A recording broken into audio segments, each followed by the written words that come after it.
बातमी शिर्डीतून आहे। प्रशासनाकडून जय महाराष्ट्राच्या बातमीची दखल घेण्यात आलेली आहे। तर रांधा धबधब्यावर आता तरुण वाहून जात असतानाची बातमी आम्ही दाखवली होती। जय महाराष्ट्राने हे वृत्त प्रसारित केलं होतं, मात्र आता या बातमीची दखल घेण्यात आलेली आहे। विभागीय पोलीस अधिकाऱ्यांसह प्रशासनाकडून या संदर्भात रंधा धरण परिसराची पाहणी करण्यात येते। तर पोलिसांकडून रंधा धबधबा परिसरामध्ये बॅरिकेटिंगची व्यवस्था करण्यात आलेली आहे। खरं तर पावसाळ्याचे दिवस आहेत आणि ठिकठिकाणी पर्यटन स्थळांवर जिथे धबधबे आहेत विशेष करून तिथे वर्षा पर्यटनासाठी जात असतात पर्यटक। मात्र पर्यटकांच्या जीवाला धोका निर्माण होऊ नये यासाठी जय महाराष्ट्राने ही बातमी प्रसारित केली होती।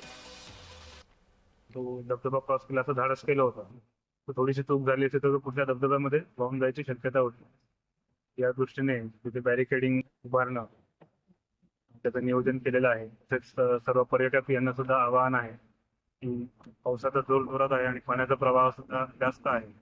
एखादी आपला पाय जरी घसरून एखादी चूक झाली तर आपला जीव जाऊ शकतो। त्यामुळे सर्व पर्यटकांनी त्या दृष्टीने काळजी दक्षता घ्यायची आहे।